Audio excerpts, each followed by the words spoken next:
by the police. And as Olectin Odera now reports, protesters in Nyeri, Kakamega and Bungoma also joined in on the protests. Tuesday, another government shutdown day. Angry protesters poured to the streets again to demand for accountability from their government. Tunasema this government must go. This government must listen for the youth. We need jobs, we need fairness, we need justice for those who have been killed, for those who have been arrested, and we don't fear. Demos that turned chaotic with loss of lives and destruction of property witnessed. 2 people died in Makueni County after sustaining gunshot wounds in Kibwezi. Angry protesters carried the bodies of the 2 to Kibwezi police station in pursuit of justice. Mashamba huko, polisi hawashughuliki, watu wanauliwa, wanatupwa kwa mito, polisi hawashughuliki, polisi wamenyamaza. Sasa hao ni watu wawili wanalala hapa, hao si wanyama. However, police repulsed them with several injured.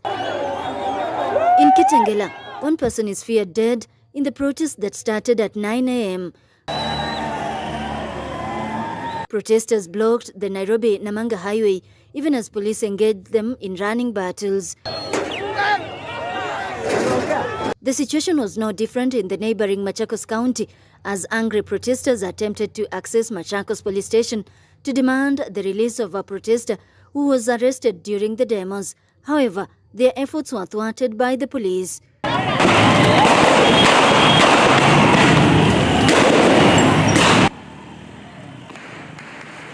The business community denounced the demos, saying they had been infiltrated by goons. Maandamano ya mikora na watu wameamua kuimbia. Hakuna Jay-Z ilisema tufunge biashara. Hakuna maandamano ya Jay-Z ilichoma ngari. So tunaangalia ni kama kuna sabotage ya haina iko katikati. Wanataka tu mambo yasiendelee, tusimame. Tutasimama mpaka lini? In Kakamega, 2 groups emerged as one pro-demos maintaining to keep government in check until their issues are addressed. Tutang'oa mpaka mizizi hapa chini. Hakuna mwenye tunaacha. Tunasafisha na tunaanguka nao chini kwa chini.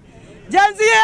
Yes. Janzia! Yeah. Protesters in Bungoma marched towards the county assembly headquarters demanding for accountability from the devolved unit. Tumechoka venye wanatutreat.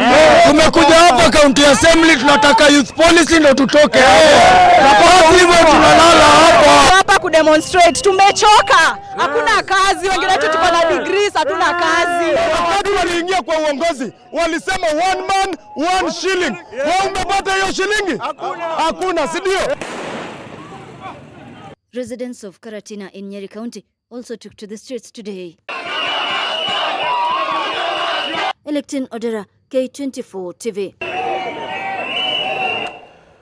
Now, in the midst of chaos and demonstrations within different jurisdictions and democracies, there's one thing that has always played a leveling factor, and that has been the voice of religion. And today, that is the premise upon which we'd love to have our conversation. Where is the voice of religion in what we're experiencing as a country? Does it still hold the weight that it has held in different democracies ever since time immemorial? Joining me this evening is Reverend Dr. Alphonse Kanga, who's the regional chair of NCCK, the National Council of Churches of Kenya, as well as Sheikh Ibrahim Lethome. Now, let me just begin with you, Sheikh. We've all seen what is happening in this country, and about 3 to 4 weeks ago, a section of many Kenyans had an issue with religious leaders sort of sitting on the fence and not necessarily pronouncing themselves first on the issue of the Finance Bill 2024 and by extension issues. But we've seen that sort of change in the past couple of weeks. When you're looking at what we're dealing with right here, the voice of religious leaders, do you believe it still holds the weight that it's held since time immemorial when it comes to governance issues, or it's deteriorated over time for one reason or the other? Let me begin first of all by saying that it is sad. Whatever we are witnessing now as Kenyans, it's a very sad state of affairs in the country. And we're praying to the Almighty that sense prevails and this stops. Because at this rate, we'll have no country. About the voice of reason, I totally agree with your opening statement that religion is always the voice of reason. Remember, as religious leaders, at the end of the day, we are here because we have a calling and no vested interest at all. Yeah.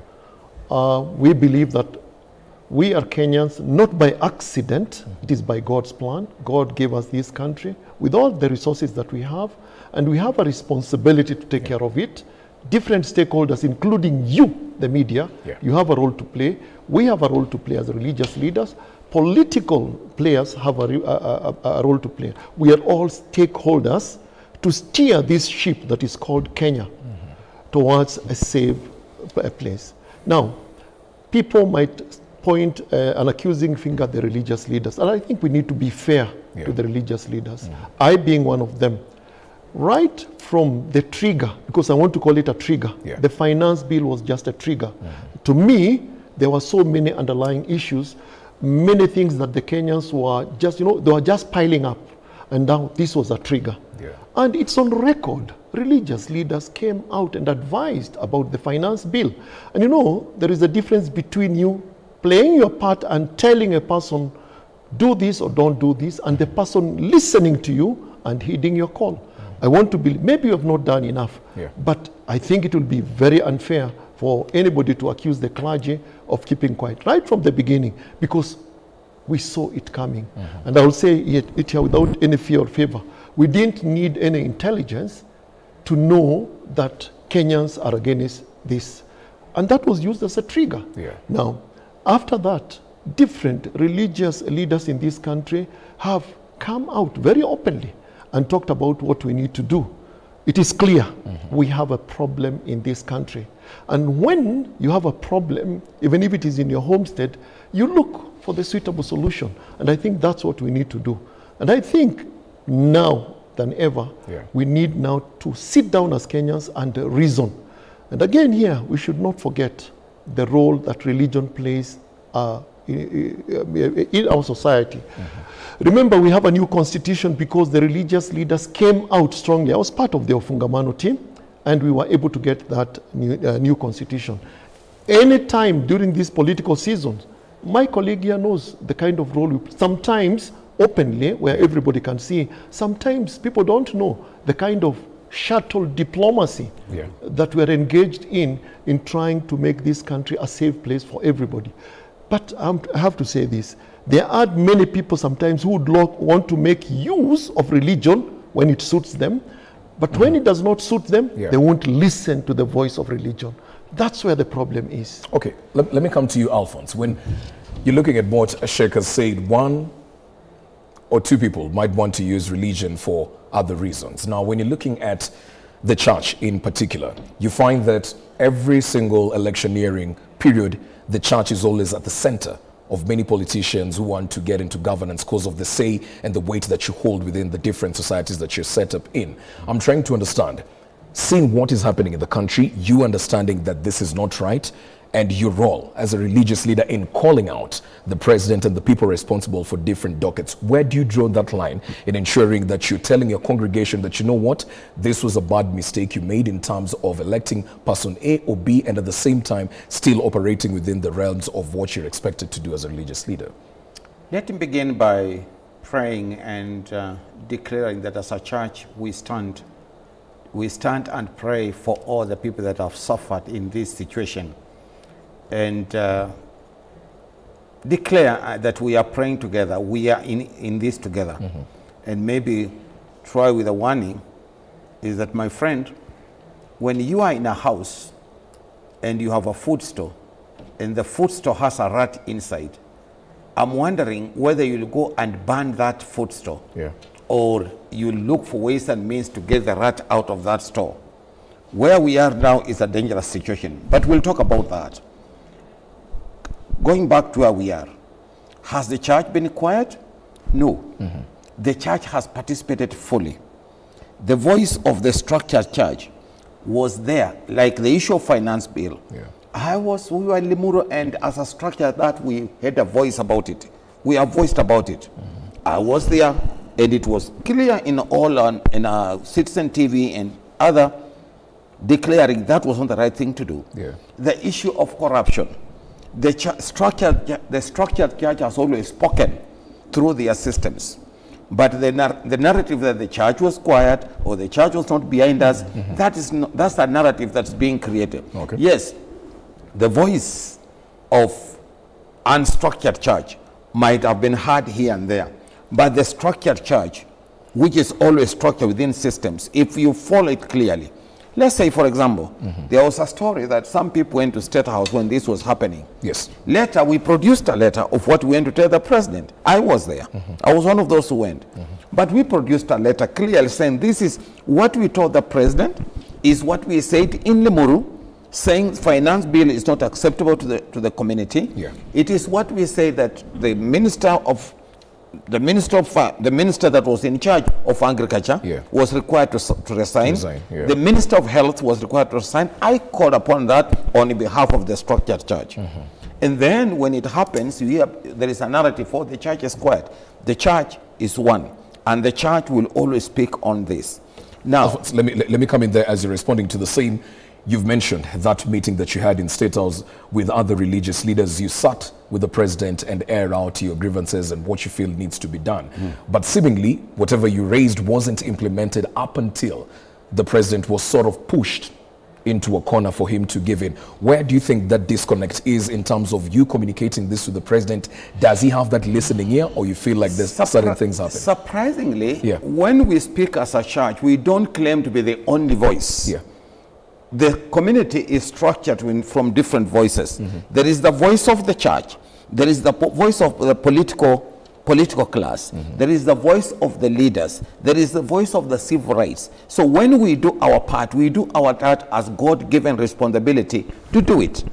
And then when we speak and leave them. But for this particular meeting, we spoke to it, exactly what's happened. Recently, we had prayers in All Saints Cathedral, and we said clearly that we want the chief of police to go home, and we want all the cabinet to be removed.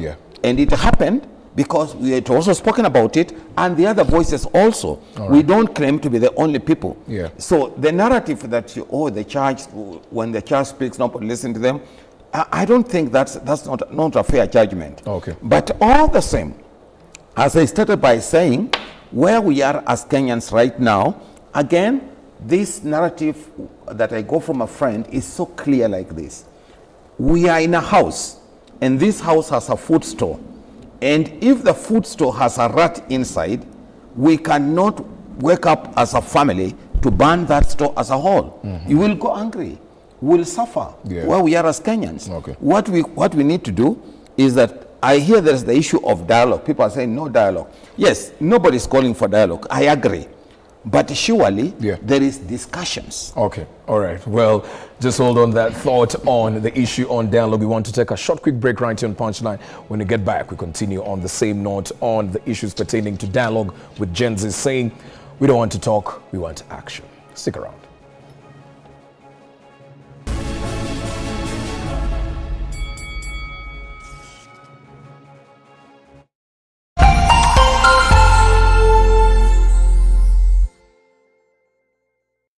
Have you watched K24? We would love to hear from you. Send us your feedback on what you like and what you don't like and why. You can use any platform to reach us. We can be reached on Facebook, SMS